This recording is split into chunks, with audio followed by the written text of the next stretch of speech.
Good evening, everyone, and welcome to the second installment of our Euro Seminar webinars.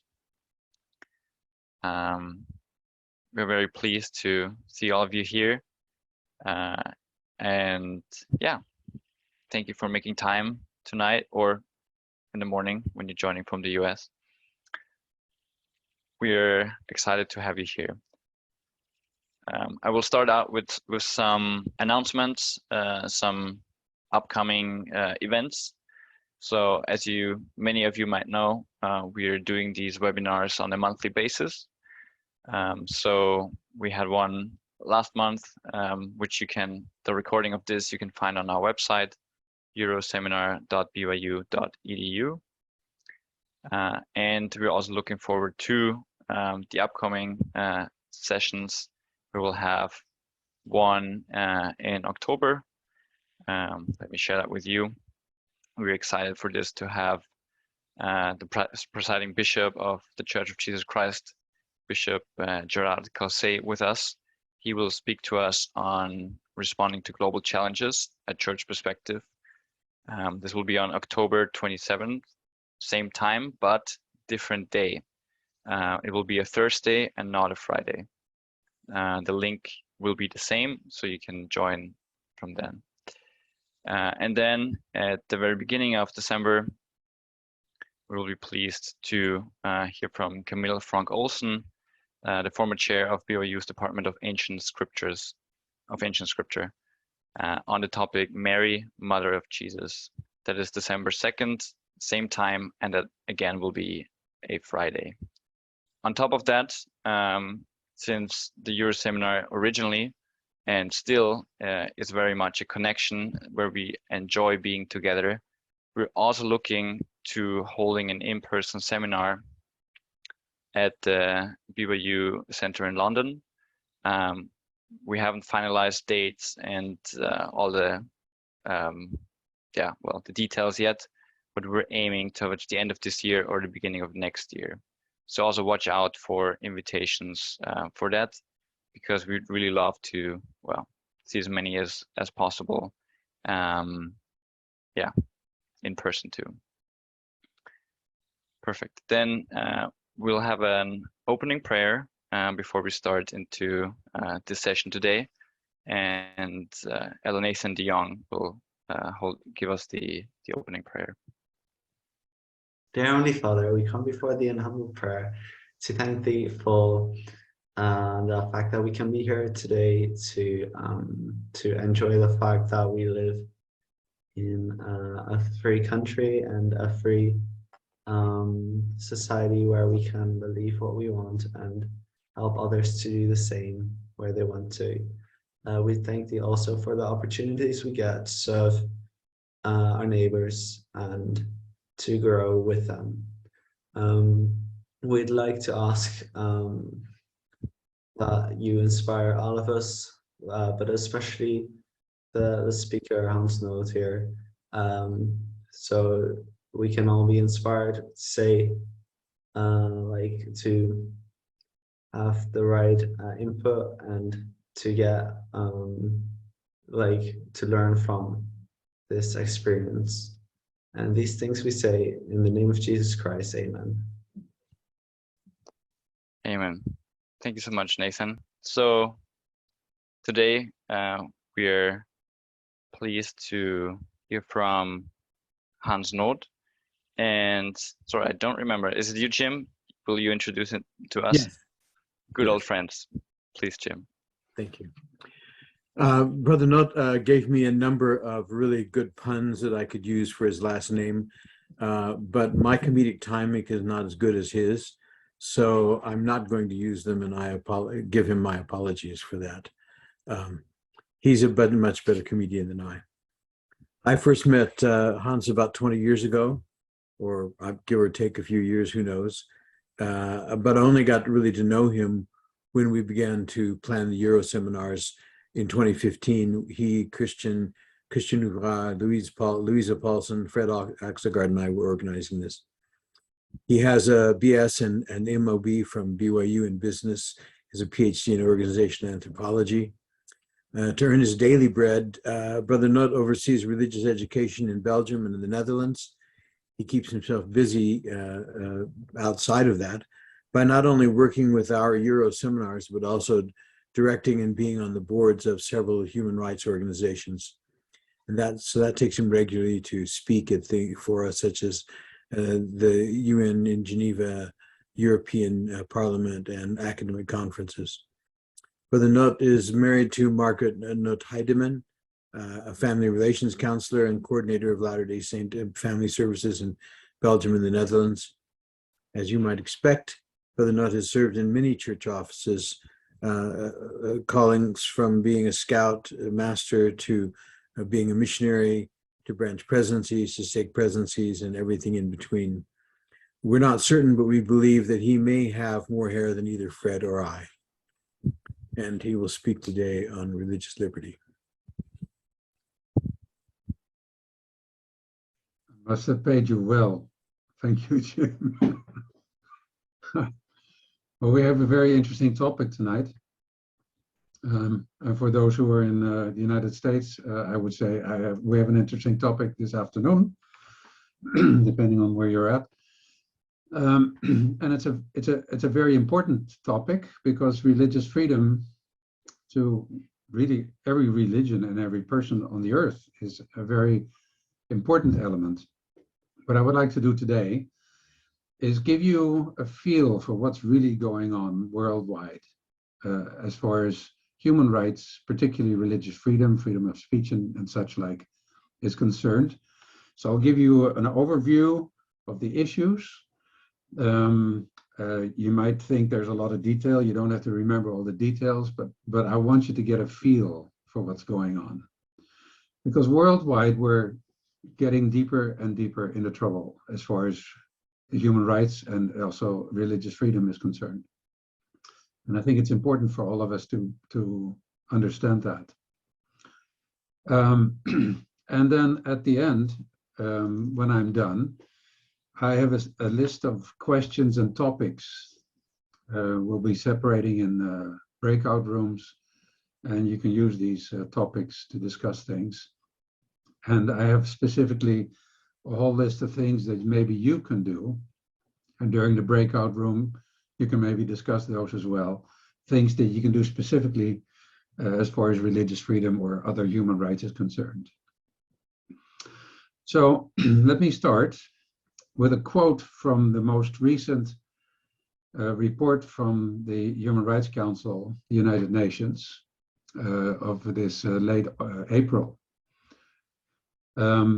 They wrote the following. They said, the conflict, violence, and insecurity have driven forced displacement to historic levels this past decade, affecting 82 million persons worldwide in 2020. Humanitarian crises are increasing in complexity and duration, now lasting over 9 years on average, with the COVID-19 pandemic threatening to further amplify fragilities across the globe. In recent years, the rise in situation of conflict and insecurity has impacted communities of every religion or belief system, subverting their enjoyment of fundamental rights, including freedom of religion or belief. A number of these crises and conflicts have a religious dimension, sometimes involving adherents of diverse faiths and adversities within the same religious tradition. However, they say it is essential not to unduly overestimate the role of religion in either conflict or peacemaking, to the exclusion of other factors and motivations involved. This approach is often reductive, concealing the complexities affecting the lives of peoples affected by conflict and crises, including members of religious or belief minorities. Some invoke religion as a mobilization tool to rationalize violent behavior, or as some sources of values on which to base reconciliation and peace-building efforts. Religion or belief may also serve as an identity marker, typically intersecting with other identifiers, such as ethnicity, gender, race, and political affiliation, for targeting minority communities with hostility, discrimination, and violence during crises, which may compel them to flee. Violence against people or property, including religious sites, may be sporadic or systematic and may even amount to atrocity crimes.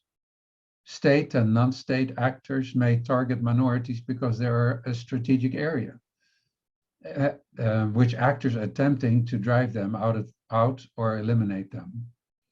In some cases, armed groups may be recruited from a minority community to push a particular agenda where they feel disenfranchised, disadvantaged, or vulnerable, and might therefore be a party to a conflict. By committing genocide, perpetrators threaten the very existence of a certain community. More broadly, however, religious or belief minorities may be affected along with others because of ongoing conflicts or insecurity, rather than because of their faith identity. Now, big words, I realize, but we'll get into some more detail as we go along. And I will show you a lot of web pages that show you basically what's going on. So here's some basic statements that people talk about in the human rights arena when they talk about religious freedom. One of them is that research shows that in nations where there's a free market for religion or belief, they have an increase in the indicators such as healthy economy, the health of individuals, the number of people in the workplace, happiness, and sustainable development. In other words, wherever nations have a form of freedom of religion or belief, the more freedom of religion or belief they have, the higher the indicators are and the more welfare and happiness there is in that nation. I've done my own research on the topic to find out what would happen if you would take nations where there's no religious freedom, take Afghanistan, Pakistan, or the Middle East, some places.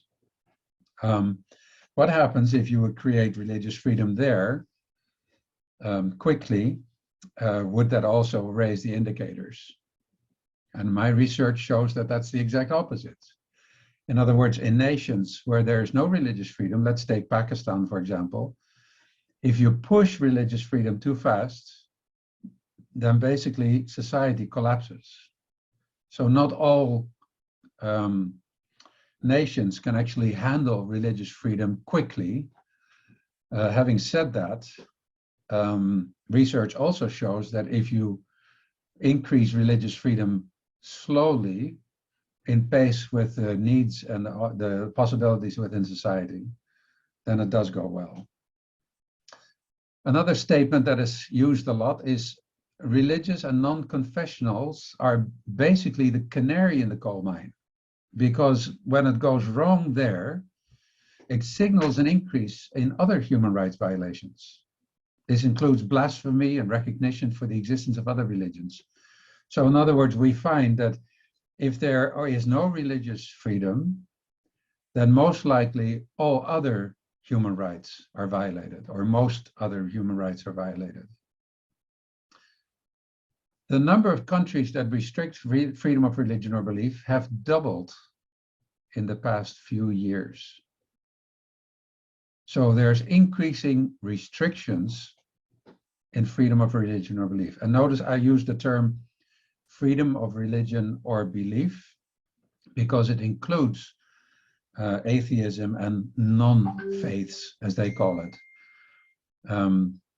And increasingly humanists and atheists are complaining that in countries like, or in areas where particularly the Muslim community is dominant, atheism is not allowed.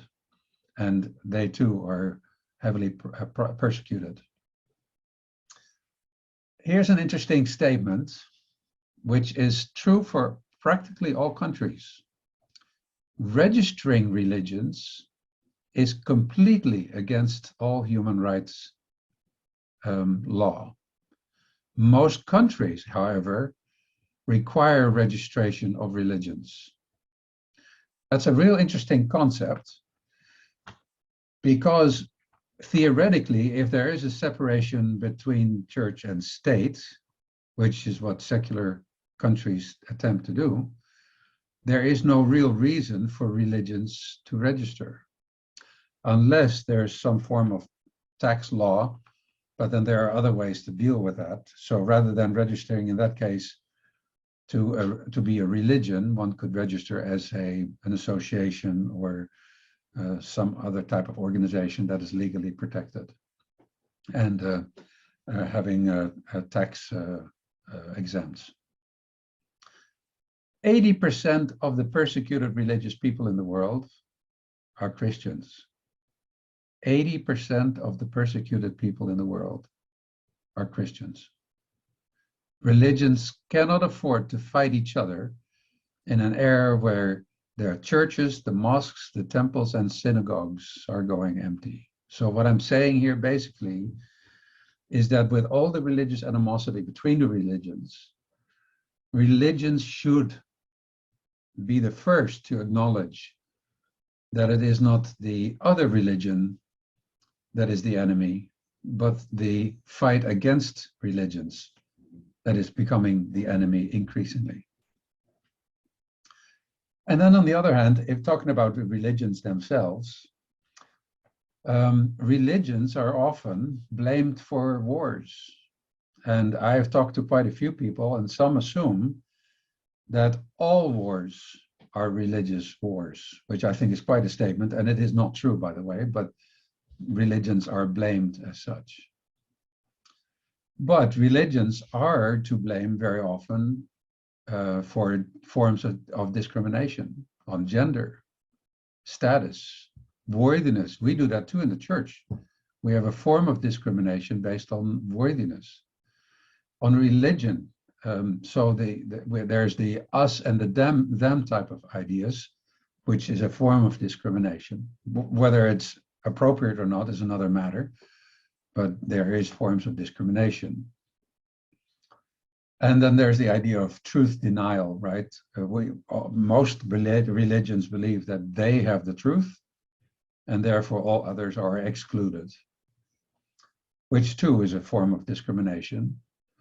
And frankly, it is my take on the gospel that if love of the God and love of fellow men are the highest laws, then as far as I'm concerned, there is no room for denying others their religion. Whether you agree or not is not relevant. Financial gain is also a problem amongst many religions. Many religions use financial gain as a business model. And of course, some religions use their religion as a cover for illegal behavior, child abuse, financial criminality, and so on. And then there's the issue of identity definition. Some religions claim that one is not a good member of society if you're not part of the dominant religion within that nation. Take, for example, Poland. You're not a good Pole if you're not Catholic, and if you're not Catholic, you're not a Pole. And so many people that join, for example, the Church of Jesus Christ of Latter-day Saints, often have to answer for that, and it becomes very difficult in society to play their role. And the same is not true just in Poland, but I can name many countries, Greece, and those are the European nations. But like I said, the Middle East, even Vietnam is a serious issue, Cambodia, and well, not to mention China and Russia. And the last one, national identity is also a form of patriotism in many ways. So traditionally, many religions have linked themselves to their form of patriotism, which becomes an issue, especially when you want to have separation of church and state. And we find that only in nations where there is separation of church and state, those are the nations where there is what they call a free market for religions, where all religions have an equal playing field and an equal opportunity to grow or not grow or move or whatever they need to do. And you find, particularly in the old traditional nations of Europe, where it becomes very difficult. And not all of them, but some of them still have those traditions. So I want to give you a kind of a feel for some of the stuff that I'm involved in. Let me see here. I need to share my screen here.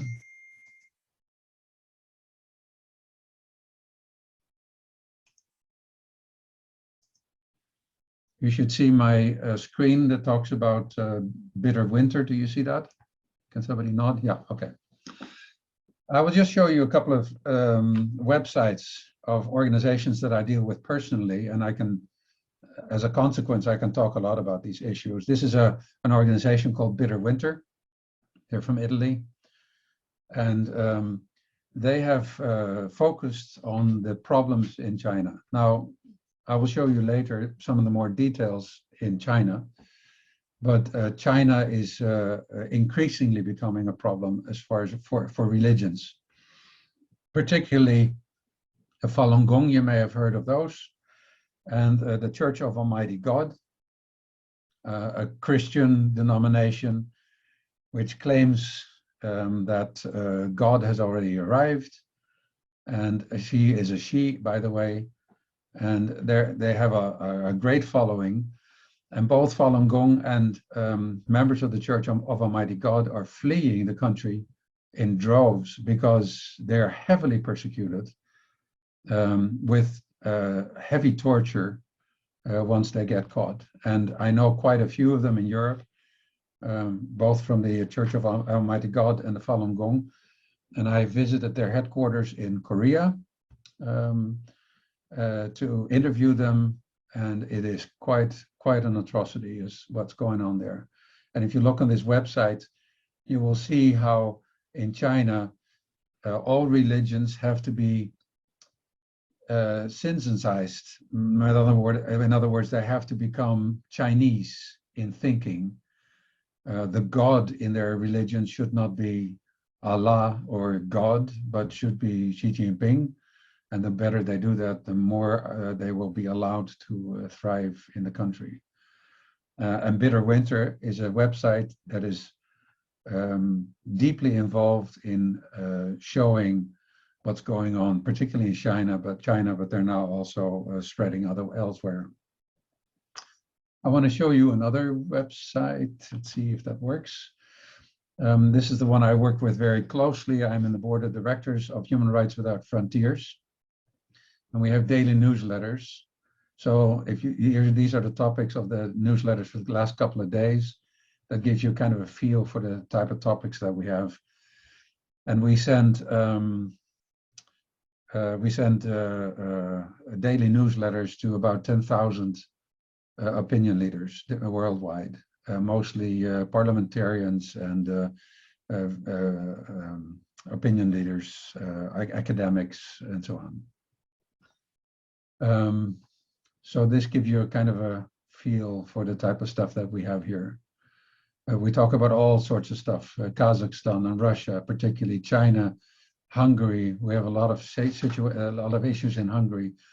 Hungary, for example, has an alliance between the United States, Hungary, and Poland, in which they spent quite a bit of money protecting Christianity.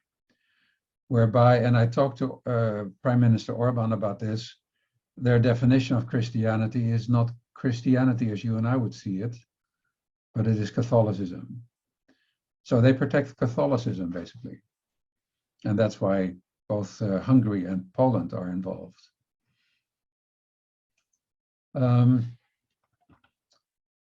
Here is our website, and you can see all the different topics, the different nations that we deal with.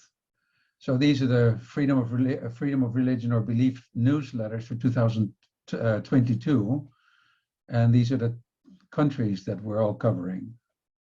And if you click on the link, then it takes you to the issues of that country. As you can see, those websites are very detailed, and there's a lot going on. This one you may recognize. Notice BYU. As part of the law school, they have an organization called International Center for Law and Religious Studies, ICLARS. And they go worldwide and basically help countries that are working with legal issues and have problems with religious freedom in their country. And many of them will ask for BYU professors to help and fix it. One of the professors I meet in many places worldwide is a Cole Durham. I don't see him on the pictures here, but BYU is quite well known for that, in that sense. This is the Freedom of Religion or Belief Roundtable in Brussels. I'm actually one of the co-organizers. And what we decided is that there are many organizations in Brussels that are working together, or working separately, I should say, on religious issues. And we decided that maybe it should be time for us to have a roundtable. So we do this twice a year, and everyone is invited.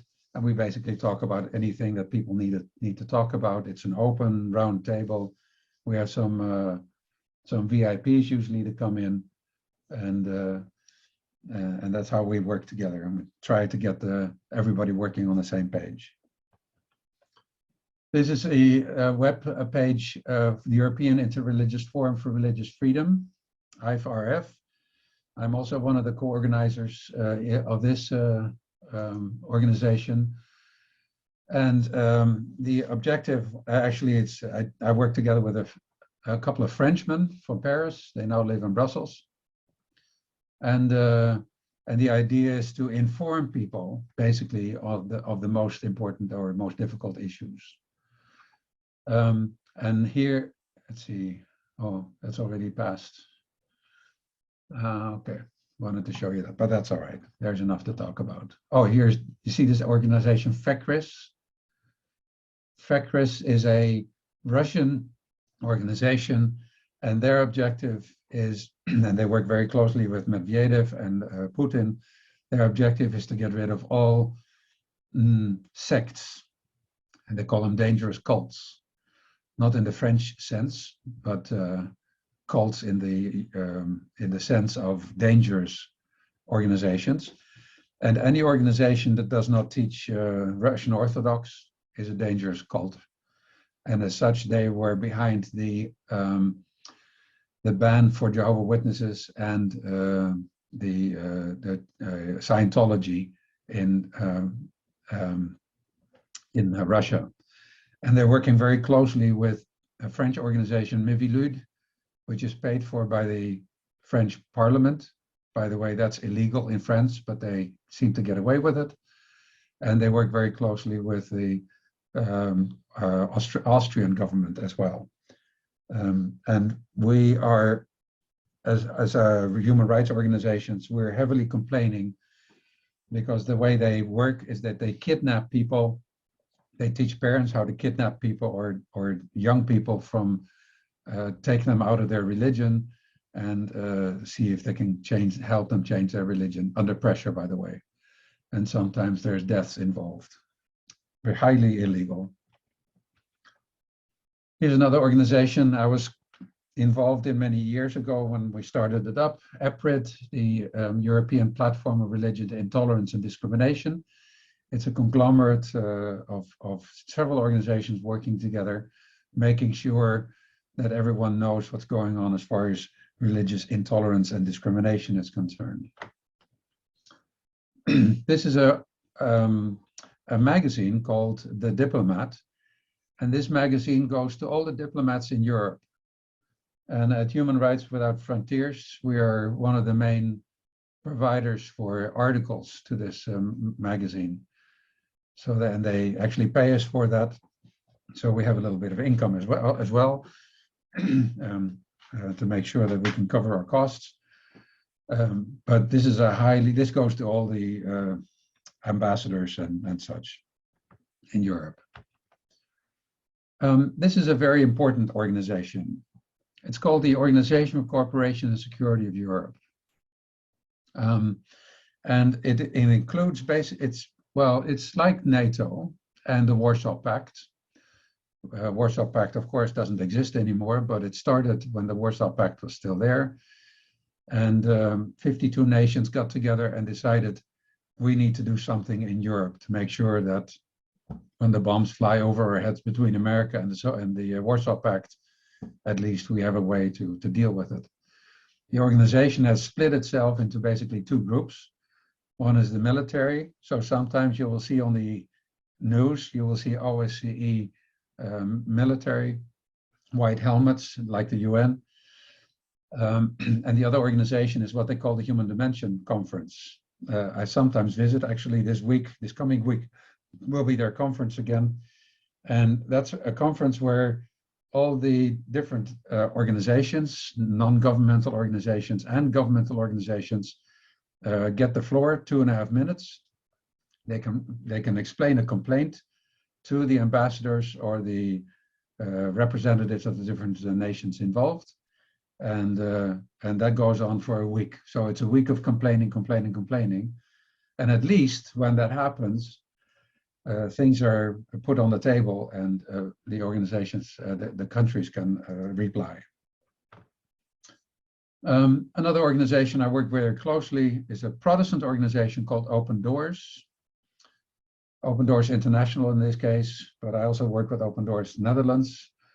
And Open Doors is an organization that finds ways to get people, particularly Christians, but also others, out of jail when they're in jail because of religious reasons. And I will show you in a few minutes how many people there are in jail just for having some form of a testimony about their own religion. And that list is becoming longer and longer and longer. And if you look in my heart, I pray for these people daily. And sometimes by name. Another thing that I'm involved in is I told you about the Falun Gong. Last month I was in Amsterdam on the Dam, which is the town center, together with this man here. He's my assistant. And we gave speeches. So we took the microphone and we gave a speech about particularly organ harvesting in China and the persecution of the Falun Gong and Church of Almighty God. We have quite a lot of details on this topic, and it is just horrendous if you find out what's going on. So, I mean, I can go on and on. Of course, there are many websites. I don't want to show you all the websites, but there's a lot going on. And to give you some idea on how in specific we can become, here's a case that we work on specifically. You haven't seen it much in the news yet, but many of the topics that you see in the news are prepared by NGOs, non-governmental organizations, like what we're doing. But there, like I said, there are more than us. But in this case, in northern Ethiopia, there's well, they claim it's a genocide. That's a big word, we realize, politically incorrect. And of course, there's always a question, when is something genocide and when is not? But they claim it is a form of genocide, and all the Amaras are being killed at the moment by dozens and hundreds. And sometimes you'll see a news flash, and very often the news flash comes because of a press release by one of our organizations. I'm heavily involved with these people, trying to make their case at the United Nations in Geneva. Another story that you have read more about, and I think it was in the news today as well, is about the Rohingya. The Rohingya in Myanmar. Imagine 1.2 million people fleeing their homes. They've been living there for 600 years. And the locals, particularly the military junta, believe or claim that it's not their home because they haven't lived there long enough. They're Muslims and they're kicked out to Bangladesh and the regions around on foot. So we as Latter-day Saints, we understand the great trek, right? From Nauvoo and places, to the west, long distances on foot and in wagons. That's what these people are doing too. Not just on foot, but also across the water. Many drown, many drown. Some end up in Australia, in Indonesia, and many end up at the bottom of the sea. So you notice that we write articles about it to make sure that the people know about it. Another one is Balochistan. You haven't heard much about this, but it's a serious situation in southern Pakistan. Southern Pakistan is called Balochistan, and it is a larger region. Balochistan also includes part of Iran as well. But in Iran, they're not so much an issue, but in Balochistan, they're being murdered. And the reason is that the Chinese want a railroad with their Belt and Road Initiative across their country, and every village that is on track of their railroad building is burned, razed to the ground, and they're the poorest of the poor, and they have no way to get redress anywhere in the world. And I'm helping them to be able to get statements made in the United Nations, so it becomes more of an issue. You need to know that since it started a couple of years ago, already 20,000 men, husbands, fathers, have left the region or have been killed. Many of them have been found on the road with a zipper across their chest because their organs have been taken out, alive, notice, and not under sedation. Because the organs are being used worldwide for people who need kidneys and hearts and whatever transplants they need. And this is a very serious issue as well.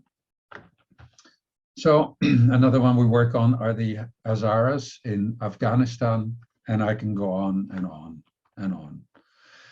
So what I want to show you here is at Human Rights Without Frontiers, we're creating a list. Well, we have a list of all those who are in jail for religious reasons, right? Since 2013, we're keeping track of it. And we're looking at the list in detail. We have, I'll show you, let's see if I can, I'll take other countries first.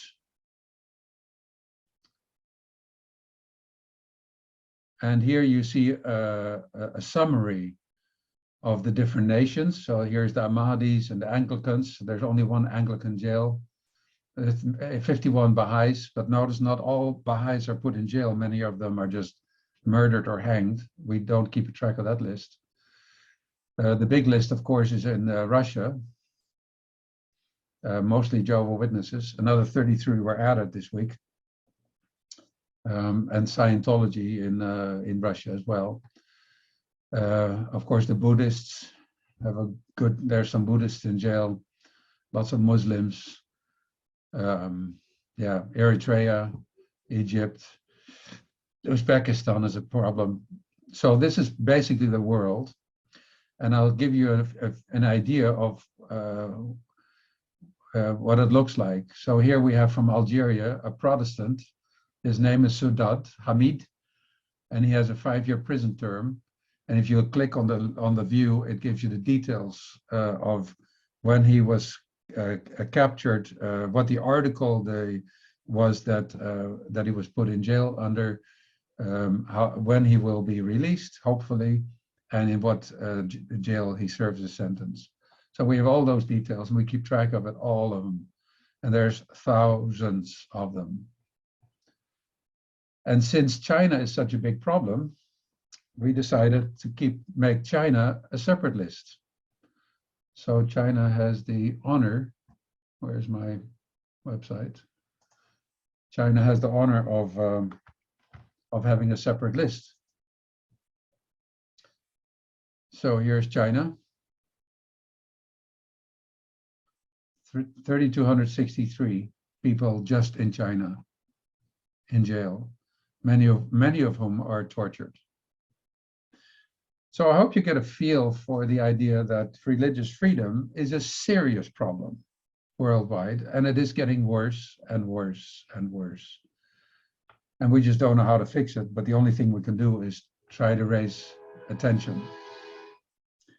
And of course, when you work in this type of work, you try to work closely with magazines and other organizations. We work, for example, very closely to the European Times.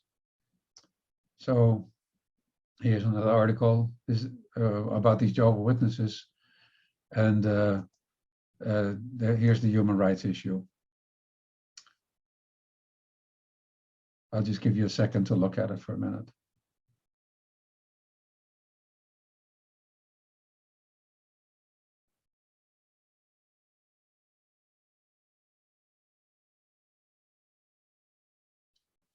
By the way, this is Patriarch, this is Patriarch Daniel. I was going to show you Patriarch Kirill, who's the Patriarch of the Russian Orthodox Church.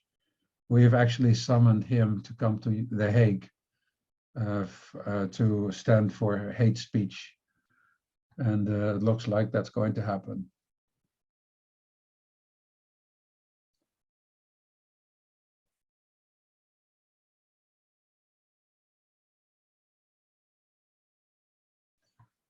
Okay, so enough of that. We work with the EU Political Report. Here's Bitter Winter again, European Times. Here's an organization that I am the chair of, Freedom of Religion for Belief Roundtable in the Netherlands. Another issue that you have heard in the news is that Shinzo Abe of Japan had been murdered some time ago. Now, why would we as human rights activists be involved in that? The reason is the guy who did this claimed to hate the members of the Unification Church, or the Moonies, in, for those who are a little older, they remember that name maybe. And so many claim that it was the Unification Church that was to blame for the murder of Shinzo Abe. Now, what we've done is do the research to find out if that is really true. Is it the Unification Church that was behind it? And we find that there's zero evidence. As a matter of fact, the mother of this man who killed Shinzo Abe, she used to be a member of the Unification Church, and she used to donate money to the church, and that money should be going to that man because he's her son. And when she passed away, he wanted to be the heir, and there was no more money. So he hated the Unification Church because they took all the money, and therefore he killed Shinzo Abe. Because Shinzo Abe had visited a meeting of the Unification Church many years ago. So you see how just the fact that someone has a religion is already linked to some form of persecution and reason for persecution. And it is so easy to do. They call it scapegoating. Another article we just wrote recently is on Moldova. The question, of course, with Russia having invaded Ukraine, you notice Ukraine is here on the east side and Europe is on the right side, and Moldova is in the middle. The question that we had to figure out is what happens to Moldova, and is there a chance for Moldova to play a role in the whole Russian situation? So I went to Moldova and we wrote this article. So much for all the issues that I wanted to show you. Let me see here. But there's more than just religious freedom. When you talk about religious freedom, you can also talk about the right of association, which means that it's not just enough to believe in something, freedom of conscience, but you should also, according to the United Nations Charter, be able to join a religious organization or any group that you would wish, which, by the way, is not allowed in many countries. Another one is the right to change religion in many countries. And those who have been on missions in some countries, will recognize that some countries make it very difficult to leave the original religion and join, in this case, the Church of Jesus Christ of Latter-day Saints. Another aspect that's related to it is the freedom of speech. Are we free to be able to speak our minds? It's part of the whole religious freedom issue. And another one, freedom to establish your own religion. And like I said before, the idea that one has to register to be able to establish a religion is actually against human rights law, because you should be able to organize your own religion, and there's no reason for the government to even be involved, unless it becomes an illegal activity. That's another matter. And then there's the last one, as human rights describe, the humanists describe it, the freedom of thought. Now, when you break up in your breakup rooms in a few minutes, I will give you some questions to at least discuss about these issues. Because the question then too is, to what extent should people be able to be free to follow their own conscience? It's all about forms of freedom that make us humans and that make us agents, as it talks about in Nephi, 2nd Nephi. So we're not just responsible for thinking, but we're also responsible for our actions. We are agents. It's not about free agency in the sense of I can do whatever I want. But when you're an agent, you think about something, and when you act upon it, you are responsible for the action. If governments or anybody takes away your agency, then that organization, that government or whomever, becomes responsible for your actions. And so within the rule of law, it is very important that each individual is an agent or is responsible for his own actions, and governments should never take over. So interestingly enough, and it's not just a matter of having all freedoms or no freedoms at all, but it's a matter of tweaking that element that works best in any particular community or society. It's about step-by-step molding society towards progress.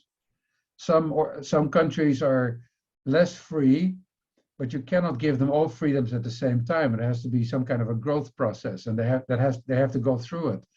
And a growth process may take hundreds of years. You cannot force it.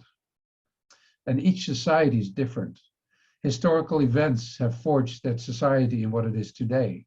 So you tweak religious freedom too quickly, you get a problem, but you have to do it just right.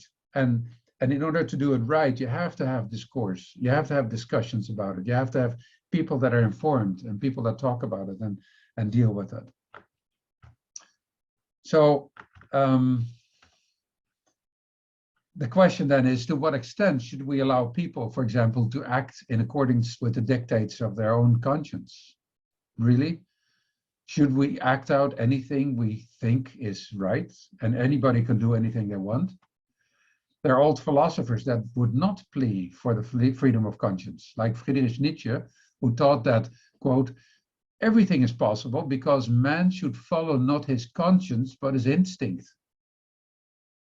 He wrote, conscience is not, as you may believe, the voice of God in man. It is the instinct of cruelty, which turns inward once it is unable to discharge itself outwardly.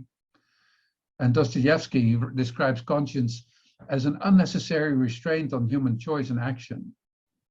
And Freud was allergic to conscience as a form of guilt. Get rid of guilt, he taught, and psychological illness disappears. He wrote, the more a man controls his aggressiveness, the more intense become the aggressive tendencies of the superego. So that's on a personal level. And we have some psychological experts here. Vincent, I can see you. You could say more about this, I'm sure. But the question in society then is always, how much freedom of religion should there be? How much freedom of conscience should there be? And how do you control whatever level you're at? And in that case, always a discussion. And like I said, during the breakout rooms, you'll get lots of questions that you can talk about, and you can actually figure out what to do with it. So in short, freedom is an enabling power to act. And how this power is used must be part of the discourse that plays out differently in each country. At the same time, it also assumes that there are counter elements to freedom that need to be there. Paradoxically, there can be no freedom without limiting elements. There's no freedom without commandments, we would say in the church. If car wheels do not encounter the road with strong friction, they would not have any power to control the vehicle. The less friction, the less control. There cannot be any freedom without a description of its limitations. It's a catch-22. The freedom for the one is often the limitation for the other. How to draw the line should be a matter of all parties involved, and not just one that is dictated from either capital cities, pulpits, or Wall Streets of society. Each government does its best to see fit. Politicians have in the backs of their minds ideas about the United Nations Declaration of Human Rights. The objective should have been the inalienable rights of each human being. Notice the word inalienable, which means everyone has those rights. Human rights are not given by the governments. Human rights are inalienable, meaning everyone has it, but the governments should protect them. They don't grant them, they protect them. So the question then is, what can we do in all practicalities? I suggest I'd give the time back to Erik. And Erik, can you tell them about the link and the breakout rooms and organize that? Thank you very much. Oh, maybe let's do a question and answer for a few minutes. Yes, please. So thank you so much, Hans. For anyone, you can either type your questions in the chat, or really, we're not that big of a group here tonight, so feel free to unmute yourself and ask questions.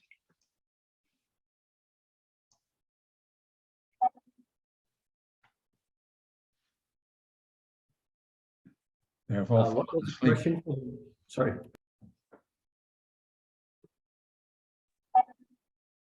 Yeah, what was the question for the breakout rooms that we'll have to reply soon? Yeah, you'll be put in great breakout rooms in a minute. That comes after the question answer. If you have any questions. So we'll have a short Q&A now, and then we'll split into breakout rooms where we can have like discussions in smaller groups. And Hans has prepared a little document for us with some questions and ideas to get us started. Okay, we have a question from Ornella in the chat. She wants to know what about church members and imprisonment, and then we have Vincent right after that. Yeah, that's a very good question. The church has a policy of adherence to the law, to the local laws. And so if the church is somehow limited, like say, let's take an extreme example, Russia or the Middle East or Pakistan. If the church is limited somehow, then the church members are strictly taught to stick to the law. So there is less chance for church members to be in the prisoners database. We had one case last year of 2 missionaries in Russia. You may have heard of the case. That's basically, well, and sometimes we have missionaries in jail for 1 day or whatever. And then, the mission president takes them out. We don't take those into account. That's not a serious offense. So they're not officially in jail. They're just, it's like a pre-detention. So we don't have many cases for church members for that reason. But it's always difficult because we as a church, of course, we want to do missionary work. We want to spread the gospel. You do that in Saudi Arabia, you're in trouble. So you have to be very, very careful to stick to the law, to local laws, and the church does that as well as they can.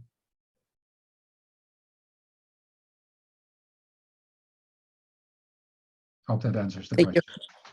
Yeah, thank you. I was actually wondering as well if it's due. I mean, I know that the church headquarters are making an effort to have relationship with all kind of like government. So I wonder if this is helping, as opposed to just the fact that they are telling us to follow the rules of the land. Yeah, that's a good question, and it depends on the country, right? In some countries, church leaders have good relationships. In most countries, the church is such a small, non-threatening type of organization that most government leaders don't even care, to be frank. But the fact that we try to befriend them and to understand their laws, of course, helps a little bit. But if you look at the countries, particularly where there's high religious intolerance, China, Russia, those countries that I mentioned, it's usually the big fish that they try to catch. So in this case, in Russia, for example, we see now the Jehovah's Witnesses and the Church of Scientology. The main reason for those churches to be persecuted is not because they're Jehovah's Witnesses, but because they're a foreign religion influenced by Americanism, and in Russia you should be a Russianist. So the more influence the American church would have on the local church in Russia, the worse the problem gets. And the Jehovah's Witnesses do not have a policy of adherence to the law, and thus they have a problem. So that's how it works out. But not in all countries that works out very well. We have another question here from Philip, who's asking, do you feel that the church is on the right track with the balance between freedom of religion and freedom of sexuality, for example, rights of the LGBTQ?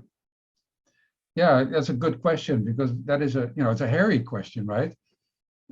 Because on the one hand, the church is very strong against gay marriage. Notice that the church is not against gayness, but against gay marriage. It's important to make a distinction between those two. And if you look at the church's website and about statements from church leaders, they try to make that clear all the time. They find that some people find that difficult to make that distinction, but that distinction is extremely important. It is a very difficult balance to strike, because the church can believe all at once, but if the population don't accept what the church does believe or does not believe, then you always have a discussion. But it needs to be a discussion. So long as it is a discussion, it's okay. But when it becomes persecution, then we're in trouble.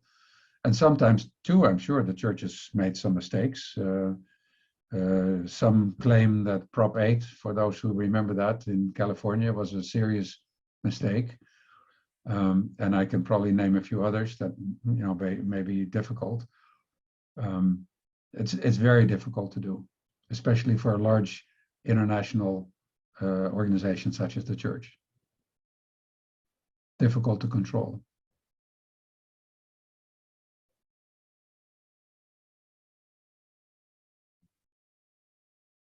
Yeah, I have a question if it's possible. Sure, Vincent.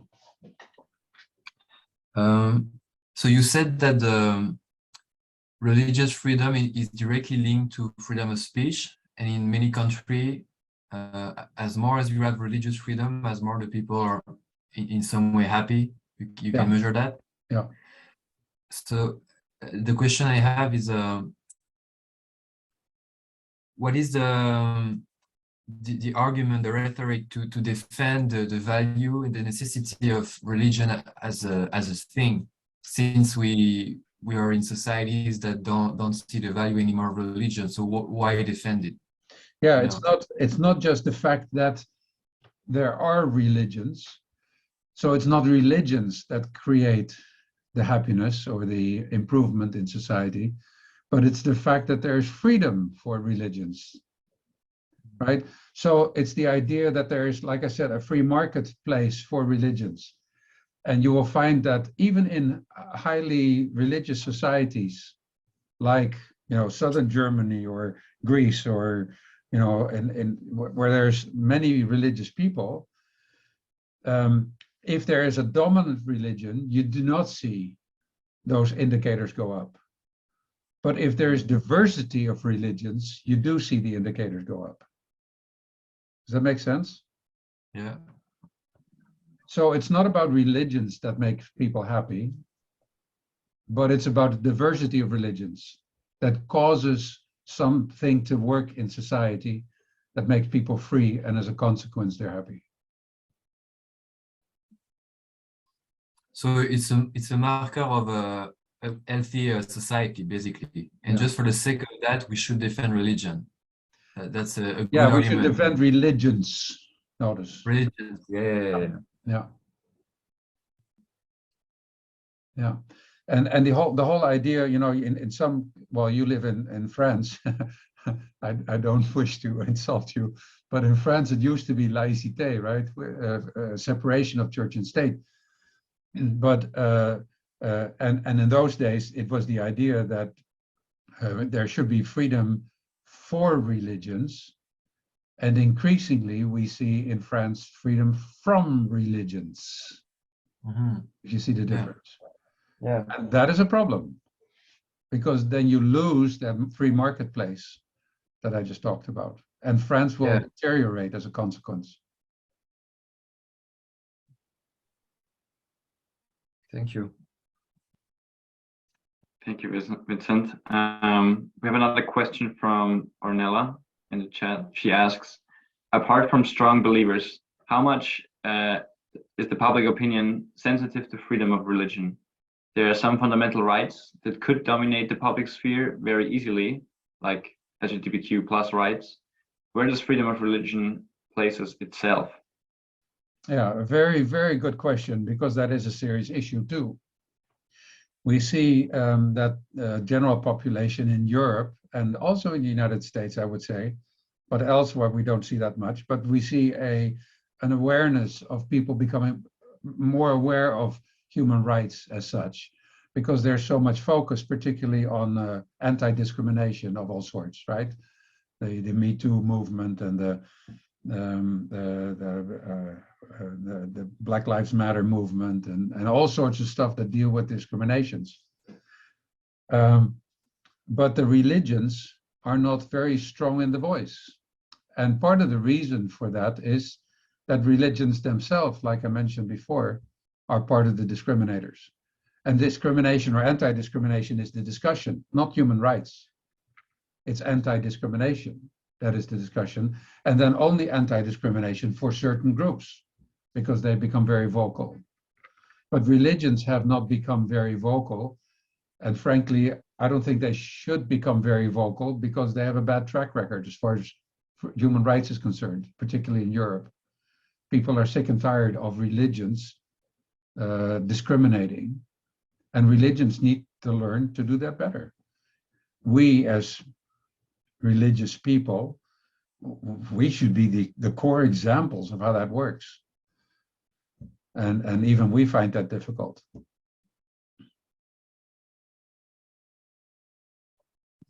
Thank you. I never thought about it that light. Thank you so much. Ornella, it's a hairy issue too, isn't it? Yeah. Absolutely. One more question here from Richard Sliggers. He's asking, what would be a correct definition of cult or sect in distinction from a religion? That's a very good one. Well, that depends on the country. For example, in the United States, the Church of Jesus Christ of Latter-day Saints is a religion. In the Netherlands, it is a sect, and in France, it's a cult. And then the question is, what does that mean? and it basically means, well, generally speaking, except for in France, because the French word culte has a different connotation, right? And maybe Christian can explain that better than I can, but maybe you should in a minute. But the idea of cult, generally speaking, in the ears of people often means dangerous. Having said that, Jesus was also a member of a cult. He was his own cult. So the definition changes over the years and over the centuries. A religion, of course, and a denomination is like it's recognized within society. And a sect, yeah, it's just a separate movement, usually broken off from another religion. I remember some time ago, even in the Netherlands, we're supposed to have separation of church and state, and the government was, there were some voices in the government. They were worried that there would be dangerous cults in the Netherlands, and an organization was asked to do an inventory in the Netherlands amongst all the religions. And I was asked by this organization, the first question they asked me was, Mr. Noot, what does it feel like to be a member of a cult? And I said, are you working for the government? He said, yeah. I said, well, you just asked me an illegal question, because who defines what a cult is? And the government is not supposed to do that. So what are you doing? And he completely retreated, and the whole discussion went into a different direction because it's become a dangerous word, cult, sect, and all that stuff. Christian, can you take the floor for a minute? Yeah, well, it's a very interesting question, of course, but just to make it as brief as possible, I attended some years ago a meeting with people representing some American senators, members of the church, by the way, and French government. And it was very interesting because they were using the same word, but not with the same meaning. You know, the American Constitution was written so that the government would not mingle into the affairs of churches and religions. While in France, the Constitution was written, especially the law of separation of church and state, so that the churches and religions would not mingle with the government affairs. So it's a completely different situation. The church today in France is officially recognized as a church, and with all the advantages that has brought in terms of fiscal laws and so on. But still in the mind of the people, we're not always considered as a real religion. But the same thing happened that you just described. You know, some years ago, the government, the parliament was trying to make a list of good religions and bad religions, when in the Constitution, the state recognized its incompetency to define what a religion is. And so, you have those contradictions. What is interesting in the many examples you gave and in France and surrounding countries is the fact that the separation should not mean a lack of collaboration. That's what a lot of people in France are advocating these days. You know, the state, unfortunately, at times needs, is too short to treat and solve some problems. In many countries today, Brazil, Italy, or even Germany and others, the churches help in with people with problems with drugs, problems with alcoholism, and all those, and the ethic issues, particularly bioethic, about birth and assisted birth and so on. So there is a place in society where churches and religions can have a say, but not too many countries yet have understood and adopted that collaborative work, and I think it would be important, and that would change the relationships. Thank you. Hope that answers the question. from Perfect. Richard. We have one. We have one more here from Owen Neelams. He's asking in regards, because it was Scientology was mentioned earlier. He asked, is it not dangerous to associate with such an organization that has often been pretty hostile to former members and governments? It's a very, very good question too. And I put it very, very mildly, to be really honest, because Yeah, I'm sure. Yeah. to get their tax exemption in USA, originally they were being investigated because originally they were not considering themselves a religion. And usually when they introduce themselves, they also claim that they are not a religion. So they were not supposed to be tax exempt. And they also wanted to get the tax exempt status allegedly because L. Ron Hubbard was having some tax issues with the revenue of his book Dianetics. And then when they were getting investigated, they started this operation called Operation Snow White, in which they tried to get infiltrate into government to get rid of all the evidence that was against them. And then they were caught. And somehow they still got their religious exempt status, even though it is still being argued whether they really are a religion or not. Yeah, and so that the reason why that's such a good question is because you're at a borderline between religion or not religion. Like you said, in the Netherlands they received tax exempt status, and the secret is that I actually helped them with that, and the reason is not because I like Scientology, but in Dutch culture. There is no such thing as religions because the government cannot decide whether something is a religion or not. So they register as an association, which is completely legal. And so whether they're a church or not is not relevant, although they do call themselves the church, the Scientology Church, right? And if you go to Amsterdam to their building, they actually mention that it's this Church of Scientology. And also in Brussels. But the question is, should you associate yourself with them? Well, frankly, I think we should associate ourselves practically with almost everybody, except for when they become dangerous to your life.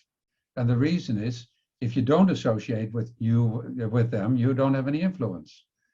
And if you want to influence them, you do have to have some sort of a discussion going on. It's like saying, we will not talk to Putin anymore because we don't like what he's doing.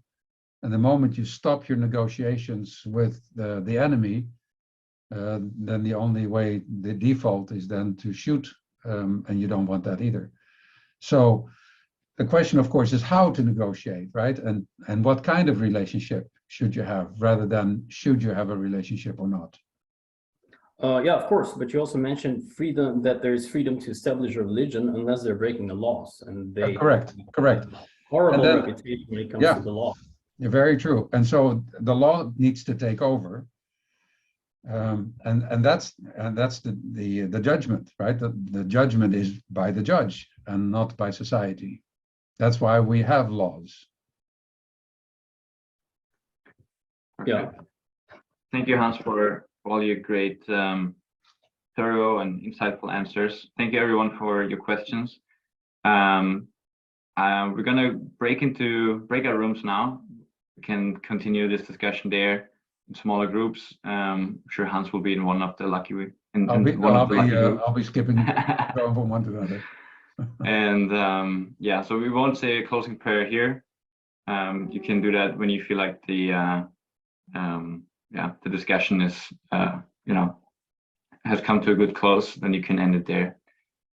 Thank you again, everyone, for being here, for all your thoughts, and for listening. And yeah, I wish you a great time in the discussion groups.